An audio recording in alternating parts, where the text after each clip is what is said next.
va vite, ignorant jusqu'à l'existence de la virgule qui nous permet de nous reposer avant de continuer la phrase. Mais vous recevrez une puissance, virgule, le Saint-Esprit, c'est une conséquence. C'est une conséquence, gloire à Dieu. Et cela ne veut pas dire que le Saint-Esprit soit une force. Non, non, soit une puissance. Non, vous recevrez une puissance avec la venue du Saint-Esprit en vous. Quand surviendra sur vous, quand viendra en vous le Saint-Esprit, eh bien vous recevrez la puissance d'aller témoigner, de servir, de demeurer dans la vie chrétienne, dans la foi. C'est cette mauvaise, c'est la mauvaise interprétation de ce passage qui a donné lieu à cette chosification du Saint-Esprit. Oui, la mauvaise interprétation des Actes 1:8 a donné naissance à la chosification du Saint-Esprit, alors que le Saint-Esprit est une personne. C'est pourquoi nous devons toujours l'écrire avec un E majuscule quand on aborde le Saint-Esprit. Vous savez, tout jeune chrétien que j'étais, avec la Bible Louis II, rayure noire, vous savez, la Bible Louis II, la plus vendue avec couverture noire. C'est la Bible avec laquelle nous autres nous avons grandi, c'est la Bible dans laquelle nous avons appris à connaître le Seigneur. Et dans cette version, dans tout l'Ancien Testament, le Saint-Esprit est écrit avec un E minuscule. Et cela a, pour ainsi dire, programmer bon nombre de chrétiens à chosifier, à considérer le Saint-Esprit comme juste une puissance. Non, le Saint-Esprit est Dieu. Le Saint-Esprit est une personne. Gloire au Seigneur. Mes amis, nous allons aborder le point touchant la personnalité du Saint-Esprit. Nous allons y aller mollo. Nous avons tout un mois, mes amis, pour en parler. Le Saint-Esprit est une personne et donc a une personnalité. C'est-à-dire, ce qui fait qu'il réagisse, il procède, il agisse à certains égards différemment du Père et du Fils. Parce qu'il a sa personnalité. Et parlons de la personnalité, que ce soit du Saint-Esprit, que ce soit de nous autres êtres humains, pour avoir des renseignements sur la personnalité de quelqu'un, il suffit de voir comment la personne réagit face aux différentes situations auxquelles la personne pourrait être amenée à faire face. Ça, c'est très important. Et on va s'accorder à dire que la personnalité d'une personne, même quand vous n'avez pas fait de la psychologie, même quand vous n'avez pas fait des études dans ce sens, c'est justement en vivant avec la personne, en essayant de faire attention à la personne, que vous ferez une idée sur quelle est sa personnalité. Ça, c'est très important. Ça, c'est très important.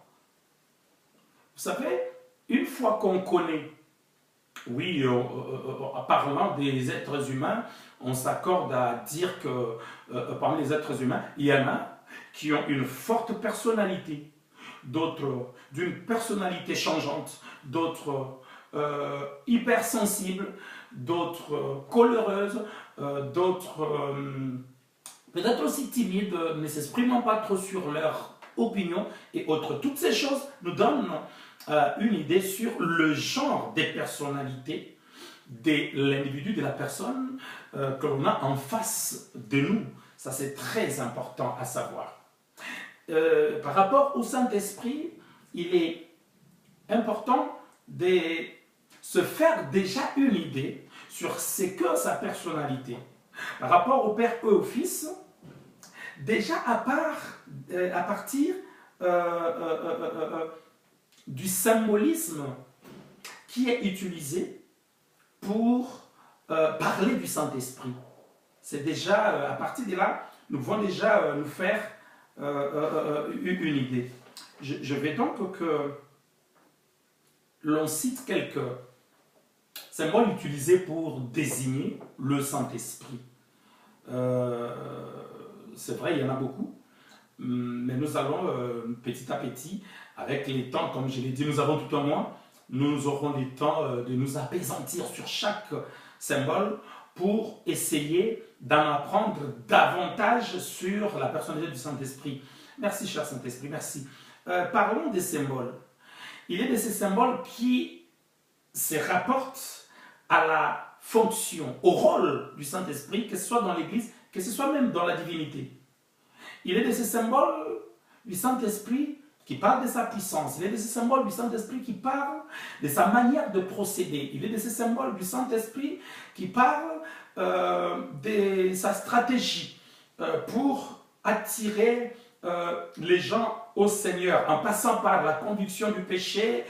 Une fois que face à cette conviction du péché produit par le Saint-Esprit, on réagit favorablement, eh bien, on reçoit Jésus et on est épargné de la condamnation. C'est autant des stratégies du Saint-Esprit pour arriver à convaincre les cœurs. Mais parmi ces symboles, il en est d'autres qui parlent longuement. Quand avec humilité on s'épanche sur les Écritures, on va se rendre compte qu'il est de ces symboles qui nous renseignent, parlant ou touchant la personnalité du Saint-Esprit. Ça, c'est très important. Tous les hommes de Dieu qui sont appelés à un ministère de puissance, qui ont reçu de Dieu la grâce d'un ministère de puissance, conviendront avec moi que oui, parlant de la prophétie, parlant des miracles, des signes, des prodiges, des révélations, nous avons besoin d'être tellement close, tellement près du Saint-Esprit, tellement attaché au Saint-Esprit. Il faut qu'on parvienne à établir avec le Saint-Esprit une relation des cœurs, au point que vous allez trouver et vous allez établir même, vous allez vous convenir avec le Saint-Esprit d'un langage codé que seul vous et lui comprenez. Souvenez-vous, l'apôtre Paul dans les Actes des Apôtres, il est sur les chemins de Damas, n'est-ce pas, en route pour poussé par son zèle amer, en route pour arrêter les chrétiens, les mettre en prison. Le Seigneur le rencontre sur les chemins de Damas. Il tombe, n'est-ce pas, de sa monture. Une voix lui dit, pourquoi me persécutes-tu? Il te serait dur de réjamber contre les épaules. Nous sommes ici dans Acte 10, 11. Il te serait dur, chapitre 10 ou chapitre 11, je voulais dire. Il te serait dur de réjamber les épines.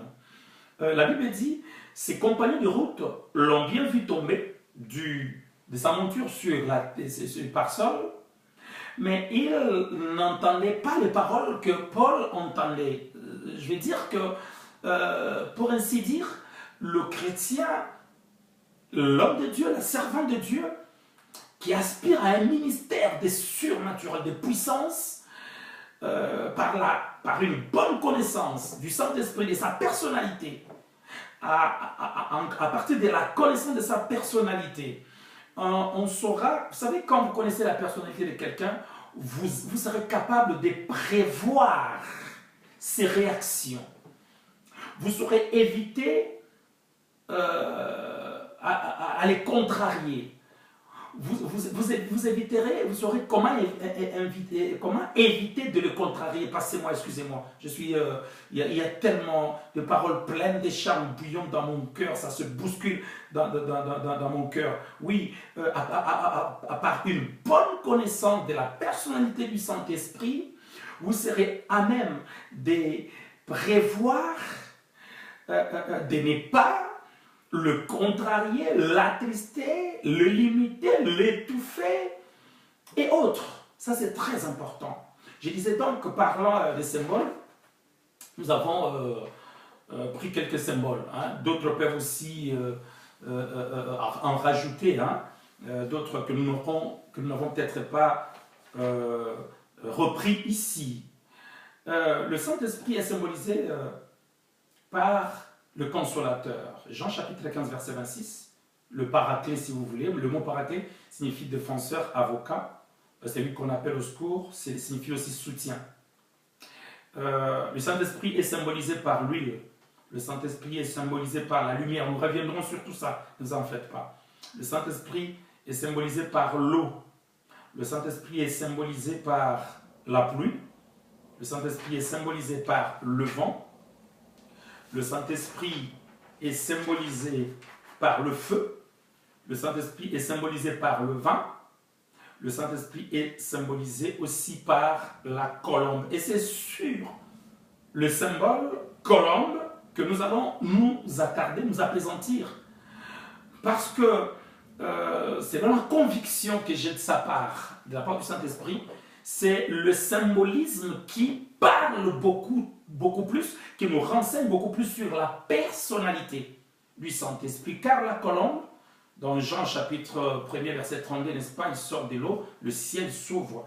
Et une voix se fait entendre, celui-ci, alors que la colombe s'est tenue au-dessus de lui, celui-ci est mon fils bien-aimé en qui j'ai mis toute mon affection, écoutez-le. Et d'ailleurs, dans Genèse aussi, au chapitre 8, verset 10, quand le déluge cesse, quand la pluie s'arrête, pour vérifier que le beau temps, que le temps de la grâce, que la colère de Dieu est passée, Noé lâchera une colombe qui reviendra avec une branche d'olivier à son bec, annonçant des bons jours ou des beaux jours si vous voulez. N'est-ce pas ce que le Saint-Esprit fait? Gloire à Dieu. Il nous annonce que la colère de Dieu est passée sur Jésus. La colère de Dieu est passée par Jésus et nous épargnant ainsi, et nous pouvons sortir donc en quelque sorte de la arche pour marcher pas à pas avec le Seigneur, pour marcher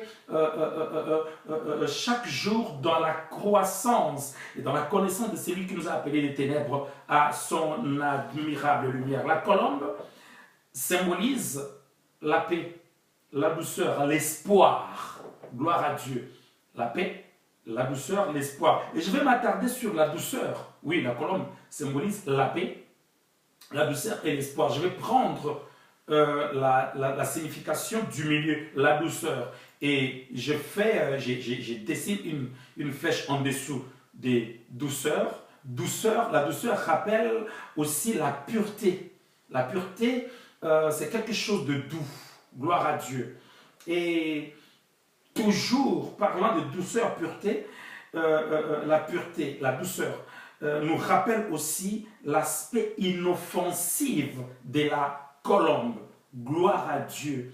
Hein? La colombe, c'est quelque chose, c'est un oiseau qui est vite effarouché. Gloire à Dieu. Paix, douceur, espoir, pureté. L'aspect inoffensif ou le caractère inoffensif de la colombe, vite effarouché, demandant donc de la personne qui veut marcher avec elle le Saint-Esprit, la douceur, l'attention. Mes amis, le secret de la vie chrétienne, le secret même du ministère prophétique, le secret de la manifestation des dons des révélations, la parole des connaissances, la prophétie, la parole de connaissance, la prophétie, la parole même de sagesse, ces dons des révélations qui se manifestent par une émission des sons. On émet les sons, ou si vous voulez, qui sont aussi considérés comme des sons, les dons vocaux, la parole de connaissance, la prophétie, la parole de sagesse. Ces dons qui passent aussi par le canal des songes et des visions. C'est des dons qui demandent de la personne qui y aspire, de la personne qui les a déjà reçus, une vie d'accalmie, une vie pacifique, une vie de douceur, une vie de sanctification, une vie de pureté. Ça, c'est très important. Tous ceux qui sont dans les domaines des révélations, des songes, tous ceux qui sont dans les domaines des prophéties, des paroles des connaissances, tous ceux qui sont dans les domaines de la voyance biblique, parce que le mot voyance est biblique. Celui qu'on appelle aujourd'hui prophète était appelé autrefois voyant.